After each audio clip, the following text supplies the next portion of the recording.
어르신, 3만 원이면 됩니다. 네, 뭐가 3만 원이라고요? 커피요.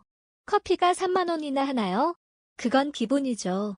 사실 커피는 서비스일 수도 있어요. 그럼 뭐가 3만 원인데요? 조용한 곳에서 함께 시간을 보내면요. 시간을요? 어디서 그런 걸? 사람 없는 곳이요. 어르신과 저만 있는 곳이면 돼요.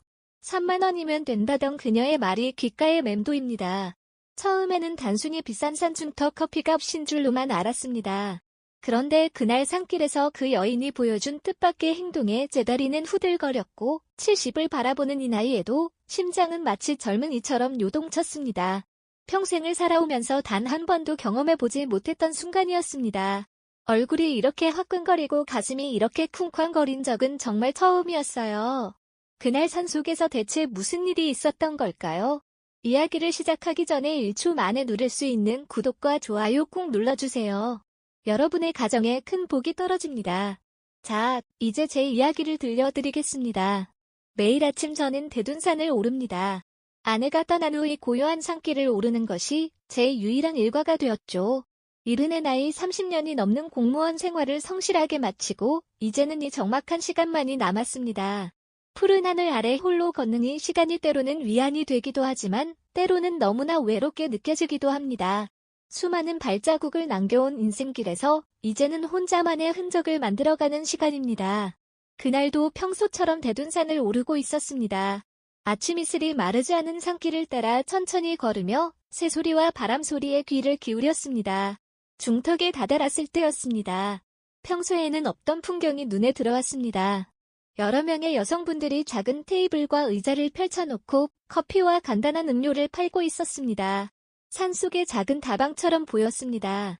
호기심에 발걸음을 멈추었습니다. 산 중턱에서 커피를 파는 풍경이 낯설면서도 정겹게 느껴졌습니다. 커피를 주문하고 주변 풍경을 둘러보는데 여성들 중 한 분이 눈에 들어왔습니다. 다른 분들과는 달리 화장기 없는 얼굴에 단정한 차림새였습니다. 머리는 깔끔하게 뒤로 묶었고 소박한 옷차림이었지만 어딘가 품격이 느껴졌습니다. 그분을 보는 순간 묘한 기시감이 들었습니다. 마치 오래전에 어딘가에서 만난 듯한 까마득한 세월 너머에서 불러오는 목소리가 들리는 듯한 느낌이 들었습니다. 가슴이 묘하게 떨렸습니다. 제가 산에서 받은 피로 때문인지 아니면 그분에게서 느껴지는 낯익은 분위기 때문인지 알 수 없었습니다. 그날 저녁 오랜 친구 정민호를 만났습니다. 정민호는 제 나이대로 동네 소식통으로 유명한 사람입니다. 저보다 조금 더 활달한 성격으로 동네에서 일어나는 크고 작은 일들을 모두 꿰뚫고 있는 사람입니다. 그의 말에 놀랐습니다. 오전에 본 여성분들이 떠올랐습니다. 특히 그 단정한 모습의 여성분이 떠올랐습니다.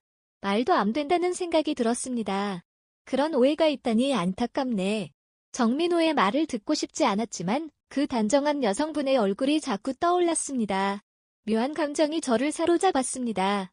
단정하고 품위 있는 그 모습이 그런 소문과는 전혀 어울리지 않았습니다. 하지만 한편으로는 모를 일이라는 생각도 들었습니다. 세상은 때로 우리가 보는 것보다 복잡하니까요. 다음날 다시 대둔산에 올랐습니다. 평소보다 빠른 걸음이었습니다. 나뭇가지에 부딪히는 아침 햇살이 유난히 눈부셨습니다. 가슴 한편에는 묘한 기대감이 자리 잡고 있었습니다. 중턱에 도착하자 어제와 같은 자리에 여성분들이 계셨고 그 단정한 여성분도 보였습니다. 가까이서 보니 60 중반쯤 되어 보였습니다. 햇살 아래에서 보니 얼굴에 세월의 흔적이 선명했지만 그것이 오히려 그분에게 깊이를 더해주는 듯 했습니다. 커피를 마시며 슬쩍 그분을 관찰했습니다. 조용히 움직이는 모습에서 품위가 느껴졌습니다. 다른 분들과 달리 과하게 웃거나 말을 많이 하지 않았지만 필요한 순간에는 정확하고 공손하게 손님을 대하는 모습이 인상적이었습니다. 문득 오래전 제 기억 속에 있던 누군가와 닮았다는 생각이 들었습니다. 그 눈매, 조용히 미소 짓는 방식, 그리고 말을 할 때의 목소리 톤까지 모든 것이 제 첫사랑을 떠올리게 했습니다. 마치 오래된 사진첩을 펼쳐보는 듯 했습니다. 그분이 커피를 건네며 잠시 눈이 마주쳤습니다. 그 순간 가슴이 철렁했습니다. 세월이 흘러 많이 변했지만 그 눈빛만은 변하지 않았습니다. 마치 오래전에 알던 사람을 만난 듯한 강렬한 느낌이 전해졌습니다. 혹시 이지원 씨? 제 입에서 불쑥 튀어나온 이름에 그분의 눈이 잠시 커졌습니다. 놀람과 당혹감, 그리고 무언가 알 수 없는 감정이 스쳐 지나갔습니다. 하지만 금방 무표정으로 돌아왔습니다. 손님 1,000원입니다. 무심한 대답이었지만 저는 확신했습니다. 48년 전 제 첫사랑이었던 이지원 씨가 맞았습니다. 그 순간 수십 년의 세월이 한순간에 압축되어 제 가슴을 강타했습니다. 산을 내려오는 내내 가슴이 두근거렸습니다. 아내가 떠난 후 처음 느껴보는 감정이었습니다. 마치 다시 젊은 시절로 돌아간 듯한 느낌이었습니다. 그날 이후로 대둔산 오르는 일이 기다려졌습니다. 산을 오르는 발걸음이 전보다 가벼워졌습니다. 홀로 보내는 적막한 아침에 새로운 기대감이 더해졌습니다.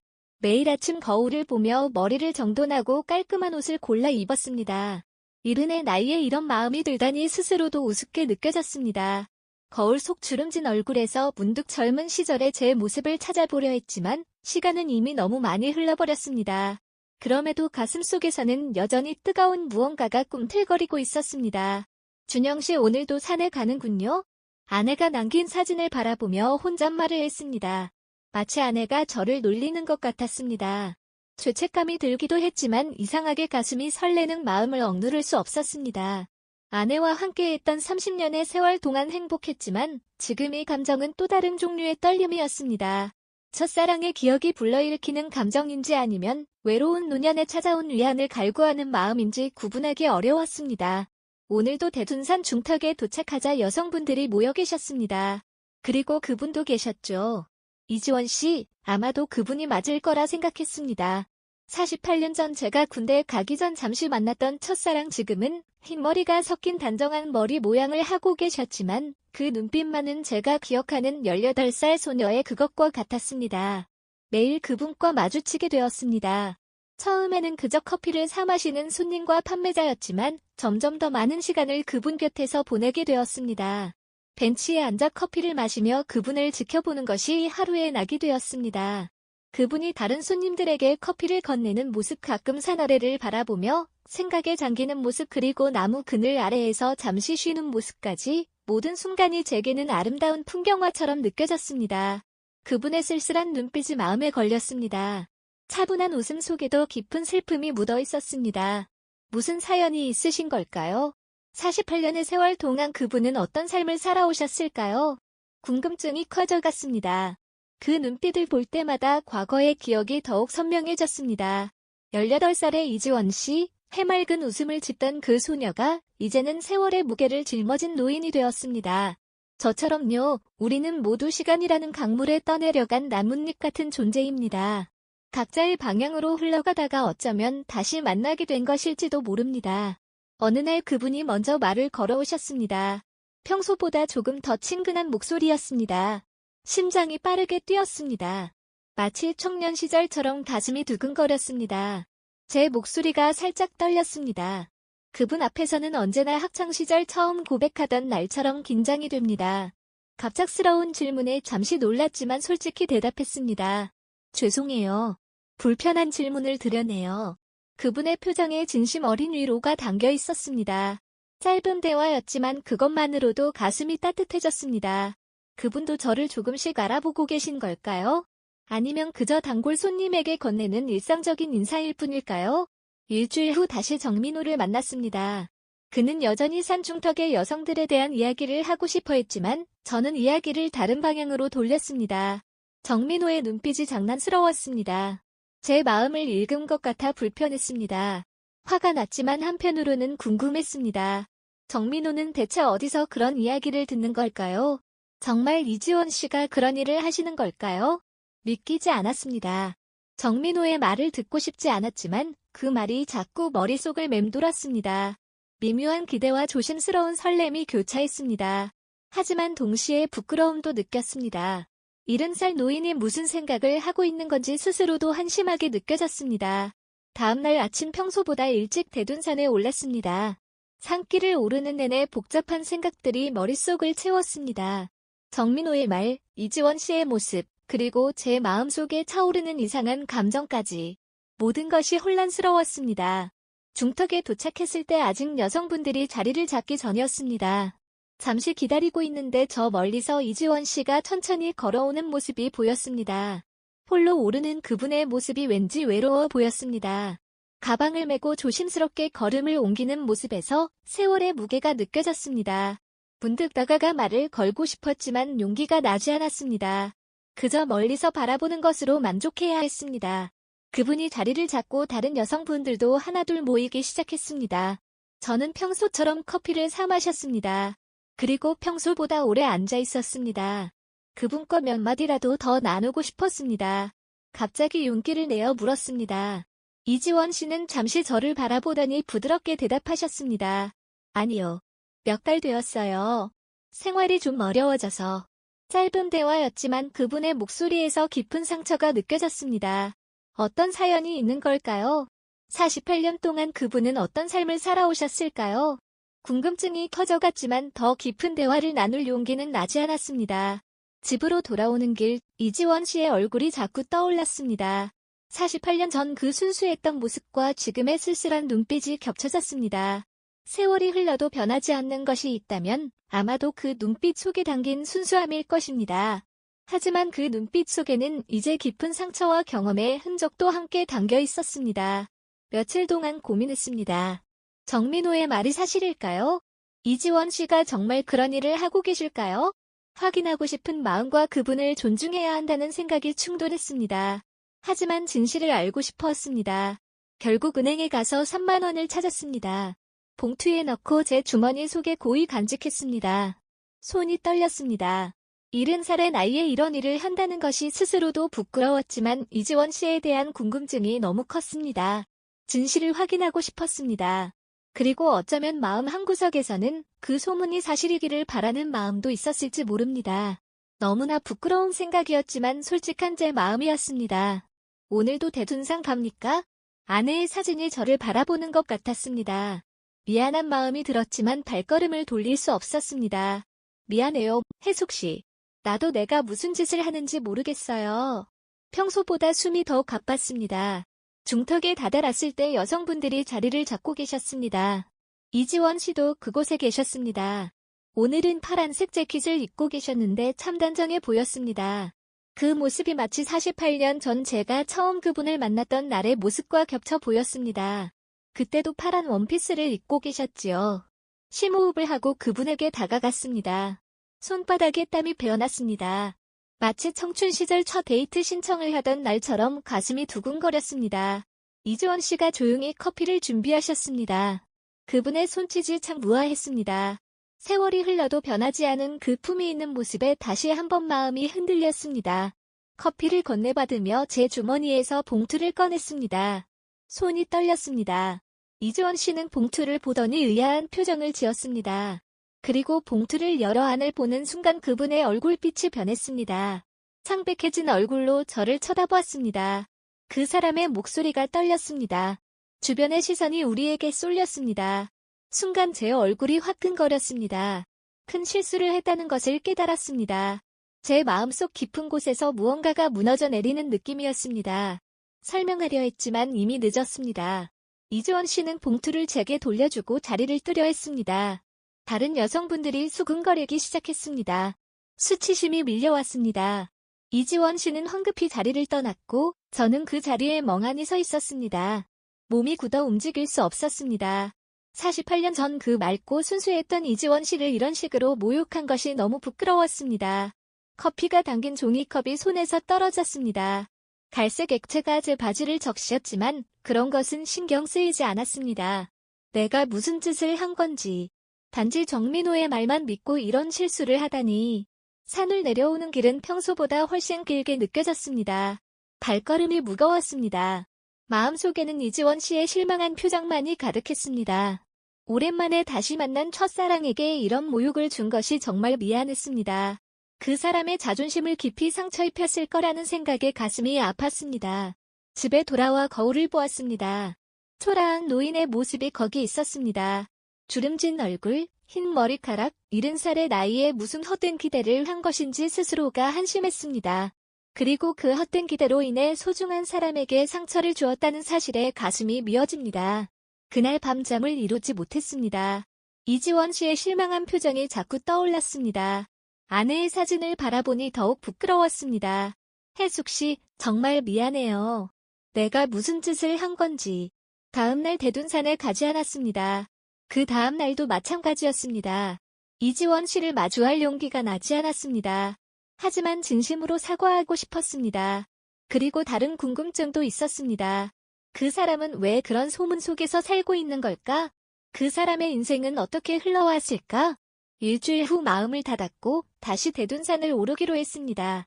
이번에는 정중한 사과를 준비했습니다. 작은 꽃다발도 준비했습니다. 소박하지만 제 진심을 담은 선물이었습니다. 하지만 중턱에 도착했을 때 이지원 씨의 모습은 보이지 않았습니다. 다른 여성분들만 계셨죠. 가슴이 철렁하는 느낌이었습니다. 저기, 이지원 씨는 오늘 안 나오셨나요? 한 여성분이 냉소적인 미소를 지으며 말씀하셨습니다. 할아버지 때문에 안 나오신대요. 창피해서요. 가슴이 무너지는 느낌이었습니다. 제가 그분에게 깊은 상처를 준 것이 분명했습니다. 꽃다발을 들고 멍하니 서 있는 저를 향해 다른 여성분들의 시선이 쏟아졌습니다. 측은함과 조롱이 섞인 눈빛들이었습니다. 이제 어떻게 해야 할까요?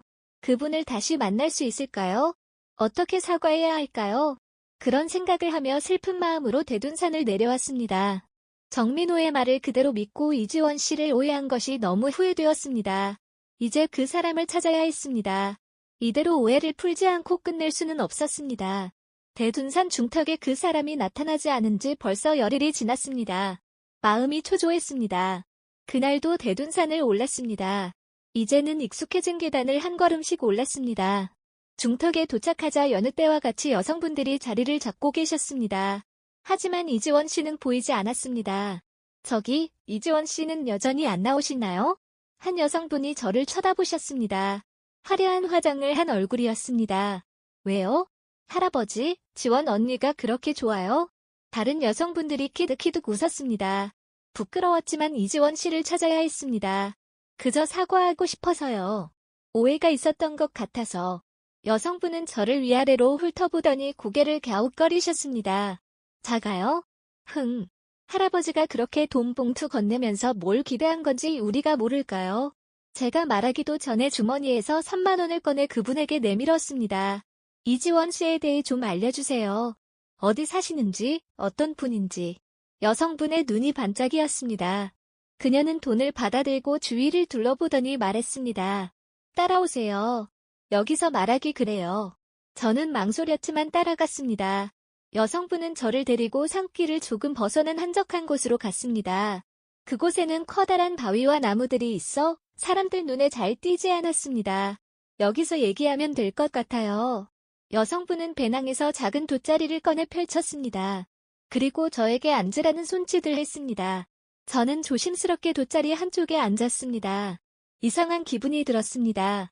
이런 한적한 곳에서 이야기를 나눈다는 것이 어색했습니다. 하지만 이지원 씨에 대한 정보를 얻기 위해서라면 괜찮다고 생각했습니다. 할아버지, 지원 언니 많이 마음에 드셨나 봐요? 여성분은 제게 더 가까이 다가오며 물으셨습니다. 갑자기 상황이 이상하게 돌아가는 것 같았습니다. 아니, 그게 아니라 저는 그냥 이지원 씨에 대해 알고 싶어서. 제 말이 끝나기도 전에 여성분은 갑자기 웃음을 터뜨리셨습니다. 그리고 놀랍게도 자신의 바지 지퍼를 만지기 시작하셨습니다. 저는 얼어붙었습니다. 갑자기 상황을 이해했습니다. 오해가 생긴 것입니다. 아니, 제가 오해를 산 것입니다. 정민호의 말이 사실이었던 것입니다. 적어도 일부 여성들에게는 그러했던 것 같습니다. 저는 벌떡 일어났습니다. 여성분은 멈칫하더니 저를 빤히 쳐다보셨습니다. 그리고 피식 웃으며 말씀하셨습니다. 그 말을 듣는 순간 가슴이 뜨거워졌습니다. 이지원 씨는 그런 소문과는 상관없는 사람이었습니다. 제가 그분에게 그런 신뢰를 했다는 사실이 더욱 부끄러워졌습니다. 정민호에게 들은 소문은 사실이 아니었습니다. 적어도 이지원 씨에 관한 황당했습니다. 여성분은 한숨을 쉬며 말씀하셨습니다. 저는 돗자리에서 일어나 여성분에게 인사를 했습니다. 여성분은 피식 웃으며 말씀하셨습니다. 저는 고개를 저었습니다. 산을 내려오면서 많은 생각이 들었습니다. 정민호의 말이 사실이 아니었다는 것, 이지원 씨가 그런 분이 아니라는 것, 그리고 제가 그분에게 큰 신뢰를 했다는 것. 집에 돌아와 시계를 보니 오후 3시였습니다. 복지관에서 일한다는 여성분의 말이 떠올랐습니다. 혹시 근처 복지관에 가면 이지원 씨를 만날 수 있을까요? 저는 전화번호부를 뒤적이며 근처 복지관을 찾기 시작했습니다. 이지원 씨를 꼭 찾아서 사과하고 싶었습니다. 이번엔 오해 없이 진심으로 근처 복지관을 찾아가 봤지만 이지원 씨는 그곳에 없었습니다. 직원분들은 그런 이름의 사람을 모른다고 했습니다. 실망한 마음으로 집으로 돌아왔습니다. 그렇게 며칠이 지났습니다. 아침마다 대둔산을 오르며 이지원 씨를 찾았지만 그 사람의 모습은 보이지 않았습니다. 다른 여성분들에게 물어봐도 그 사람의 행방을 아는 분은 없었습니다. 점점 희망이 사라져 갔습니다. 그날도 평소처럼 대둔산을 올랐습니다. 하지만 이번엔 중턱을 지나 좀 더 위쪽으로 올라갔습니다. 한적한 산길을 걷고 있는데 저 멀리 익숙한 실루엣이 보였습니다. 심장이 빠르게 뛰기 시작했습니다. 그녀였습니다. 혼자 산길을 걷고 있었습니다. 파란 재킷을 입고 작은 배낭을 메고 있었습니다. 긴 모습이었지만 그 사람이라는 것을 단번에 알 수 있었습니다. 조심스럽게 다가갔습니다. 가까워질수록 심장박동이 더 빨라졌습니다. 그리고 몇 걸음 떨어진 거리에서 멈춰섰습니다. 48년 만에 그렇게 불러보았습니다. 첫사랑의 이름을. 그녀의 걸음이 멈췄습니다. 천천히 뒤돌아보는 그녀의 얼굴에는 놀라움이 가득했습니다. 제가 이렇게 이름을 부르고 나서야 저를 알아보는 듯 했습니다. 그 사람도 저를 알아봤습니다. 묘한 침묵이 흘렀습니다. 48년이라는 세월이 우리 사이에 놓여 있었습니다. 너무나 많은 말을 하고 싶었지만 정작 무슨 말부터 해야 할지 몰랐습니다. 제가 먼저 말을 건넸습니다. 그녀는 고개를 끄덕이셨습니다. 네, 정말 오랜만이에요. 어색한 침묵이 다시 찾아왔습니다. 무슨 말을 해야 할지 몰랐습니다. 48년이라는 세월 동안 쌓인 이야기들이 너무 많았지만 정작 입에서는 아무 말도 나오지 않았습니다. 지난번 일은 정말 죄송합니다. 오해가 있었어요. 그 사람은 잠시 생각에 잠기더니 고개를 저었습니다. 괜찮아요. 이제 다 지난 일이에요. 그녀의 목소리는 차분했지만 눈빛에는 여전히 경계심이 남아 있었습니다. 당연한 일이었습니다. 이지원 씨도 분명 혼란스러웠을 것입니다. 오래전 알던 사람이 갑자기 나타나 그런 신뢰를 한 것이니까요. 혹시 시간 괜찮으시면 함께 커피라도 마실까요? 아니면 국밥? 예전에 좋아하셨잖아요. 제 말에 그녀의 얼굴에 잠시 놀라움이 스쳤습니다. 제가 아직도 그녀의 취향을 기억하고 있다는 사실이 의외였던 모양입니다. 아직도 기억하고 계세요? 네, 물론이죠. 서대산 유원지 국밥집 매주 토요일마다 갔었잖아요. 그녀의 입가에 옅은 미소가 번졌습니다. 그 미소를 보니 가슴이 따뜻해졌습니다. 마치 48년 전 처음 만났던 그날로 돌아간 듯한 느낌이었습니다. 그래요. 함께 가요. 대둔산을 내려와 근처 국밥집으로 향했습니다. 오래된 가게였지만 정겨운 느낌이 들었습니다. 우리는 구석자리에 앉았습니다. 창가 자리였는데 햇살이 테이블 위로 부드럽게 내리쬐고 있었습니다. 어떻게 지내셨어요? 그동안? 제가 물었습니다. 그 사람은 잠시 망설이더니 이야기를 시작했습니다. 별일 없이 살았어요. 결혼해서 딸 하나 낳고 남편은 10년 전에 떠났어요. 짧은 말 속에 그녀의 인생이 담겨 있었습니다. 평범하게 들릴 수도 있지만 그 속에 얼마나 많은 기쁨과 슬픔 그리고 고통이 있었을지 상상할 수 있었습니다. 준영 씨는요? 저도 평범하게 살았습니다. 공무원 생활하다 퇴직하고 아내는 2년 전에 병으로 떠났어요. 이야기를 나누며 점점 어색함이 사라졌습니다. 48년이라는 세월이 무색하게 우리는 천천히 과거의 기억들을 꺼내기 시작했습니다. 첫 만남 함께 걸었던 산책로, 비 오던 날 우산 아래에서 나눈 대화. 모든 기억이 마치 어제 일처럼 선명하게 떠올랐습니다. 기억나요? 강가에서 돌 내기하던 거. 네. 준영 씨가 항상 이겼죠. 지원 씨가 일부러 져준 거다 알았어요. 아니에요. 정말 실력이 좋으셨어요. 우리는 웃었습니다. 하지만 웃음 속에는 묘한 슬픔이 녹아 있었습니다. 지나간 시간, 놓쳐버린 기회, 각자의 삶에서 겪었을 고통들. 그 모든 것이 우리의 웃음 속에 담겨 있었습니다. 실제로 지나간 세월은 다시 되돌릴 수 없기에 웃음 속에는 아련한 슬픔이 함께하는 법입니다. 왜 산에서 커피를 파시는 거예요?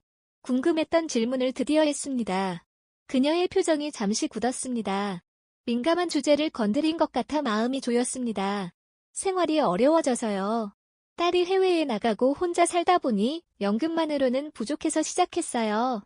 그녀의 목소리에서 자존심과 체념이 동시에 느껴졌습니다.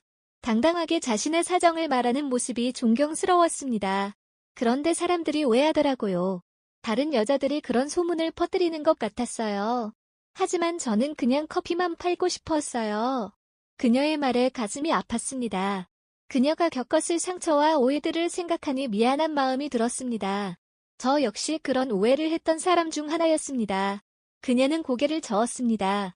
국밥을 먹고 헤어지는 시간 묘한 아쉬움이 남았습니다. 더 많은 이야기를 나누고 싶었지만 아직은 서로에게 낯선 사람들이었습니다. 48년 전의 추억만으로는 메울 수 없는 간극이 있었습니다. 제가 조심스럽게 물었습니다.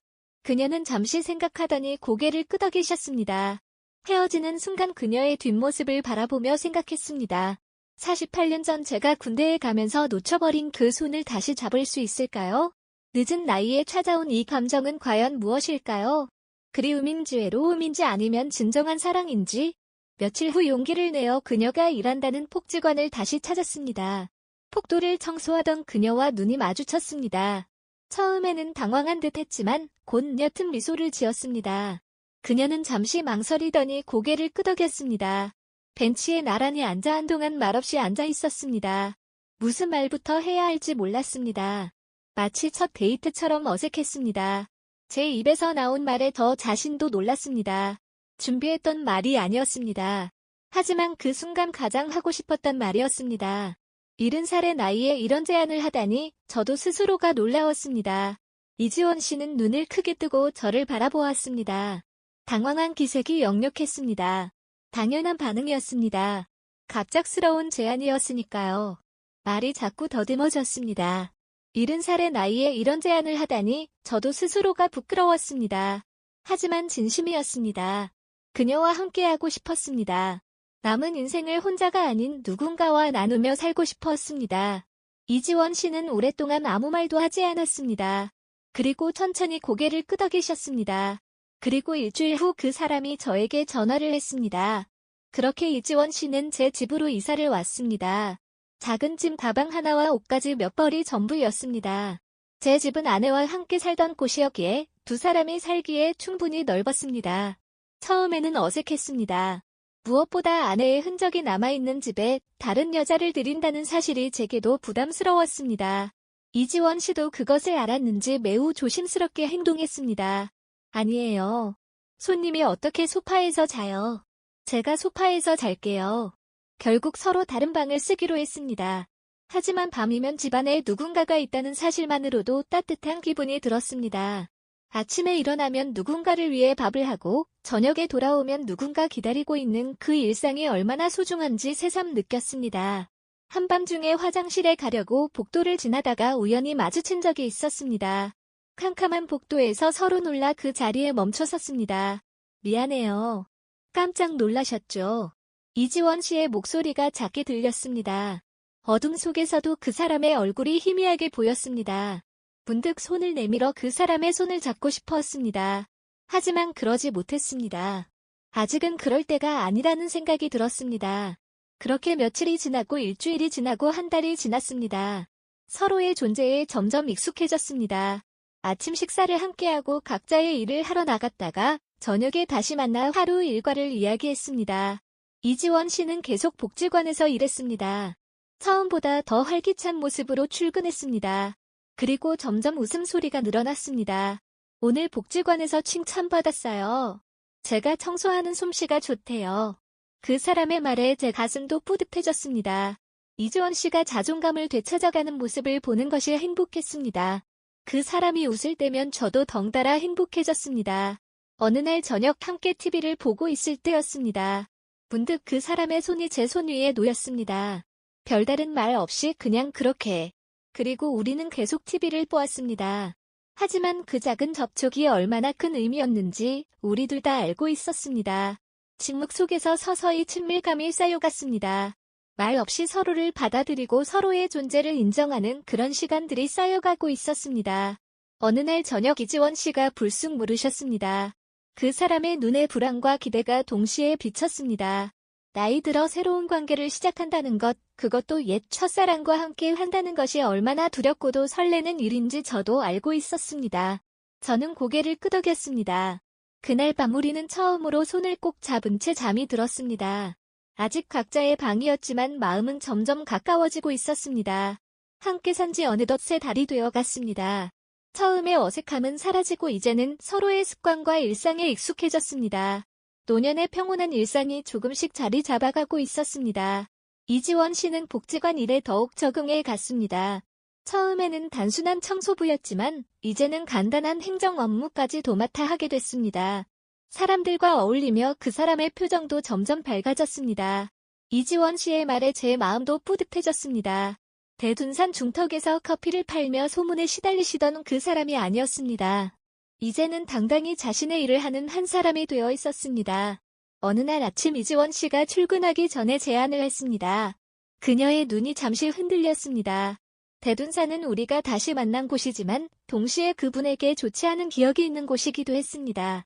제가 다시 물었습니다. 그 사람은 잠시 생각하더니 고개를 끄덕이셨습니다. 아침 일찍 준비를 마치고 대둔산으로 향했습니다. 이전에 이지원 씨가 커피를 팔던 중턱을 지나면서 그녀의 표정이 조금 어두워졌습니다. 하지만 곧 밝은 얼굴로 돌아왔습니다. 이지원 씨가 말씀하셨습니다. 그녀의 말에 가슴이 아팠습니다. 그동안 그녀가 얼마나 힘든 시간을 보내셨을지 상상할 수 있었습니다. 그녀가 미소를 지으며 말했습니다. 그 말을 듣는 순간 제 가슴이 따뜻해졌습니다. 우리는 말없이 산길을 올랐습니다. 때때로 서로의 손이 스치기도 했고 가파른 길에서는 제가 그녀의 팔을 살짝 부축하기도 했습니다. 정상에 가까워질수록 길은 더 가파라졌습니다. 이지원 씨의 숨소리가 거칠어졌습니다. 저도 70살의 나이에 정상까지 오르는 것이 쉽지 않았습니다. 하지만 그녀와 함께라서 힘이 났습니다. 제가 말했습니다. 이지원 씨는 고개를 끄덕였지만 얼굴이 창백해 보였습니다. 잠시 쉬어가기로 했습니다. 바위에 앉아 물을 마시며 숨을 고르고 있는데 문득 그녀가 말했습니다. 그녀의 눈에 눈물이 고였습니다. 갑자기 울컥하는 마음이 들었습니다. 저도 모르게 그분을 살포시 안았습니다. 서로의 체온이 느껴졌습니다. 땀에 젖은 옷을 통해 전해지는 온기가 참 따뜻했습니다. 그렇게 잠시 서로를 안고 있다가 천천히 몸을 떼었습니다. 서로의 눈을 바라보았습니다. 48년 전 그 눈빛과 지금의 눈빛이 겹쳐 보였습니다. 시간이 지났지만 그 속에 담긴 감정은 변하지 않은 것 같았습니다. 마지막 남은 길을 올라 드디어 정상에 도착했습니다. 눈앞에 펼쳐진 풍경이 장관이었습니다. 멀리 도시가 보이고 그 너머로 강과 산들이 이어져 있었습니다. 이지원 씨의 목소리에 감탄이 묻어났습니다. 우리는 나란히 서서 풍경을 바라보았습니다. 그리고 문득 제 생각이 떠올랐습니다. 주머니에서 작은 보석함을 꺼냈습니다. 그 사람이 돌아봤습니다. 제가 보석함을 열자 작은 실버 반지가 나타났습니다. 화려하지 않은 아주 소박한 반지였습니다. 말이 더듬어졌습니다. 70살의 나이에 프로포즈라니 스스로도 부끄러웠습니다. 하지만 진심이었습니다. 이지원 씨의 눈에 다시 눈물이 고였습니다. 그녀는 천천히 고개를 끄덕이셨습니다. 떨리는 손으로 반지를 그녀의 손가락에 끼워드렸습니다. 완벽하게 맞는 사이즈는 아니었지만 그것조차도 우리의 관계처럼 자연스럽게 느껴졌습니다. 제가 말했습니다. 이지원 씨는 부끄러운 듯 고개를 숙이셨지만 입가에는 미소가 번졌습니다. 손을 잡고 산을 내려오는 동안 저는 생각했습니다. 이것이 진정한 행복이 아닐까? 늦게 찾아온 사랑이지만 그래서 더 소중한 사랑이 아닐까? 집으로 돌아오는 길 이지원 씨가 말씀하셨습니다. 그 말에 제 얼굴이 붉어졌습니다. 하지만 곧 고개를 끄덕였습니다. 네, 지원 씨, 이제 우리는 부부니까요. 마음으로 맺어진 부부가 된 지 벌써 2달이 지났습니다. 이제는 한 방에서 지내고 있습니다. 각자의 나이답게 평온하고 조용한 밤을 보내지만 서로의 온기를 느끼는 것만으로도 충분히 행복합니다.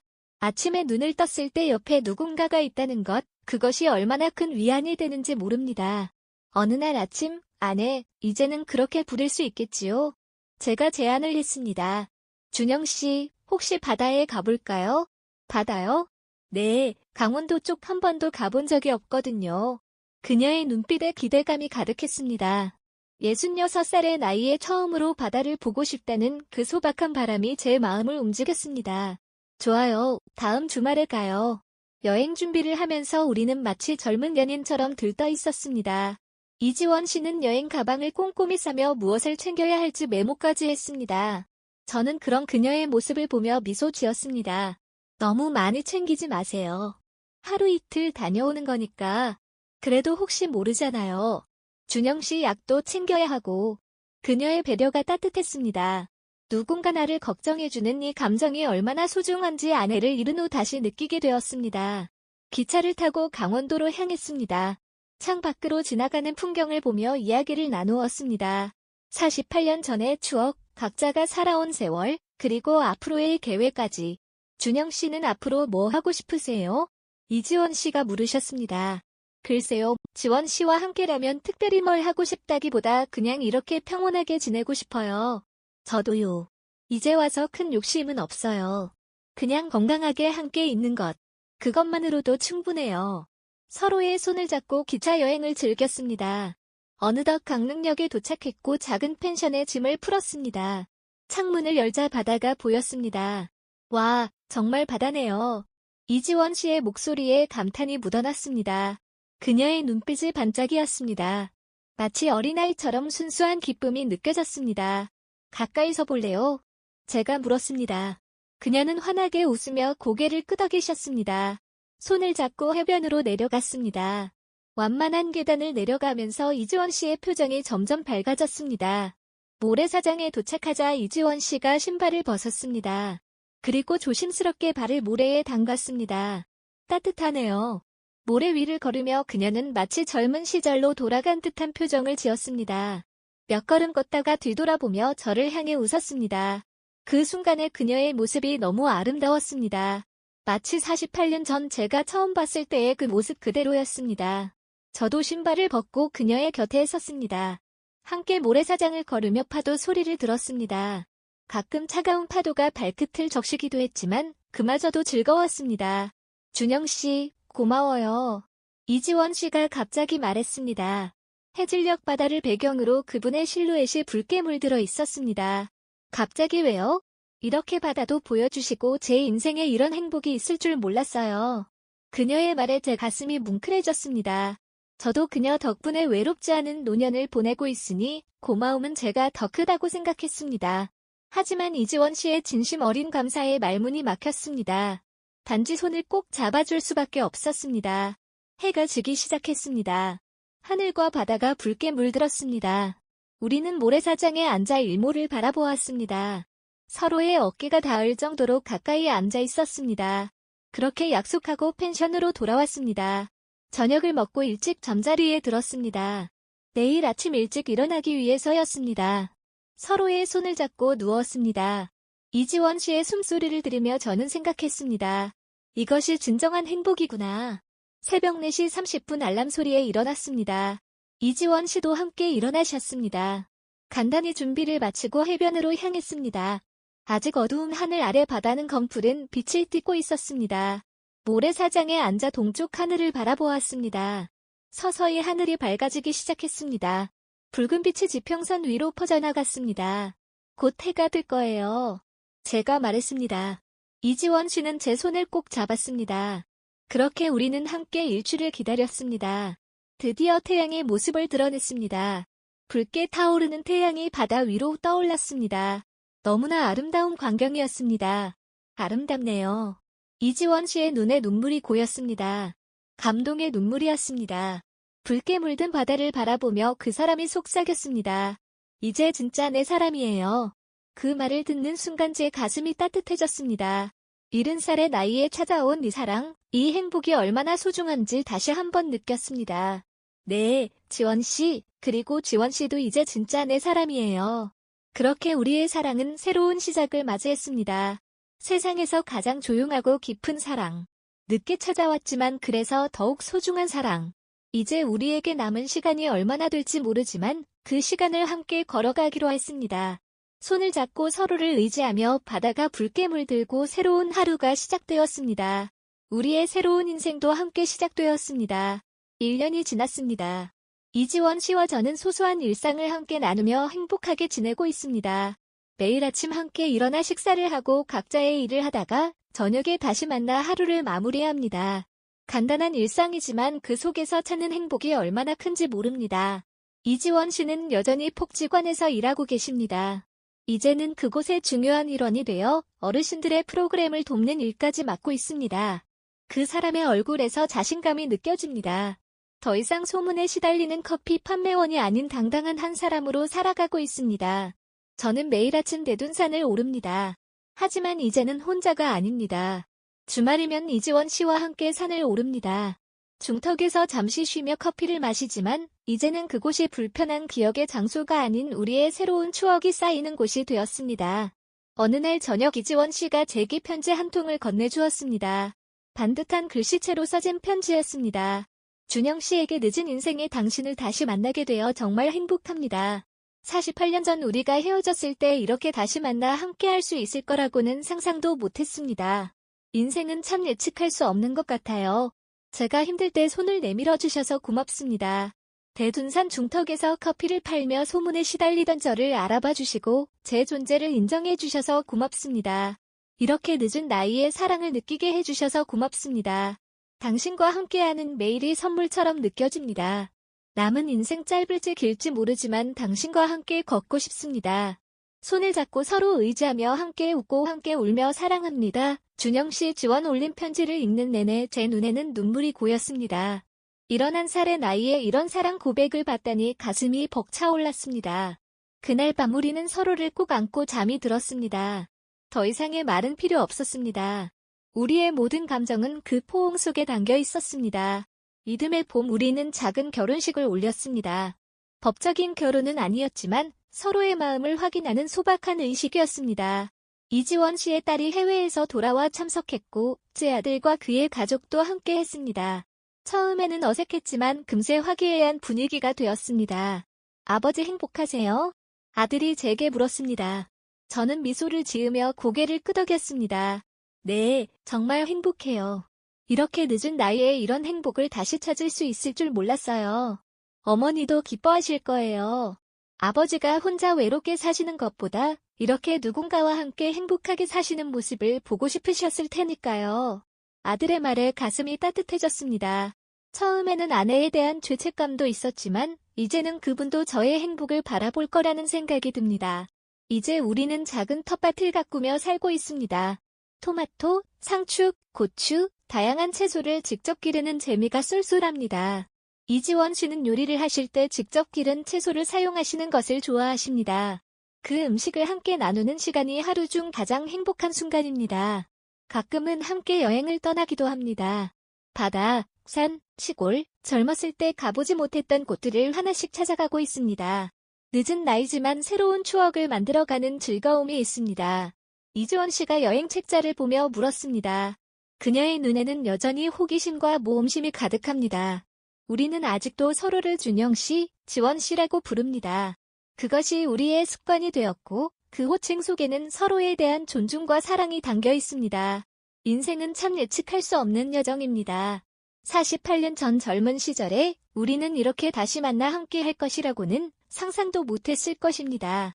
하지만 시간이 흘러 다시 만난 우리는 서로의 손을 잡고 남은 인생을 함께 걸어가고 있습니다. 대둔산 중턱에서 시작된 우리의 두 번째 사랑 이야기. 늦게 찾아온 사랑이지만 그래서 더욱 소중하고 깊은 사랑입니다. 여러분의 인생에도 우연히 마주친 사랑이 있으신가요? 아니면 지금 누군가를 그리워하고 계신가요? 70살의 나이에도 사랑은 찾아옵니다. 66살의 쓸쓸한 여인에게도 봄은 다시 피어납니다. 우리의 삶은 때로 예상치 못한 방향으로 흘러갑니다. 대둔산 중턱에서 커피를 팔던 이지원 씨에게도 홀로 산을 오르던 김준영에게도 인생의 두 번째 봄은 예고 없이 찾아왔습니다. 혹시 쓸쓸한 겨울을 지나고 계신다면 잠시 멈춰서 주변을 둘러보세요. 어쩌면 바로 곁에 따뜻한 봄이 기다리고 있을지도 모릅니다. 혹은 이미 지나간 봄을 그리워하고 계신가요? 그렇다면 저의 이야기가 작은 위로가 되었으면 합니다. 세상에는 아직 알지 못한 따뜻함이 남아있다는 것, 그리고 그 따뜻함을 느끼기에 결코 늦은 때는 없다는 것을 기억하세요. 우리 모두의 인생에는 대둔산이 있고 그 산 중턱에는 누군가 우리를 기다리고 있을지도 모릅니다. 단지 우리가 용기를 내어 그곳에 오르기만 하면 됩니다. 오늘의 사연은 여기까지입니다. 오늘의 사연 어떠셨나요? 여러분들의 의견이나 비슷한 사연 댓글에 남겨주시면 영상 제작에 소중하고 귀하게 반영하겠습니다. 끝마치기 전에 여러분의 가정에 큰 복이 떨어지는 구독, 좋아요 꼭 부탁드립니다. 감사합니다.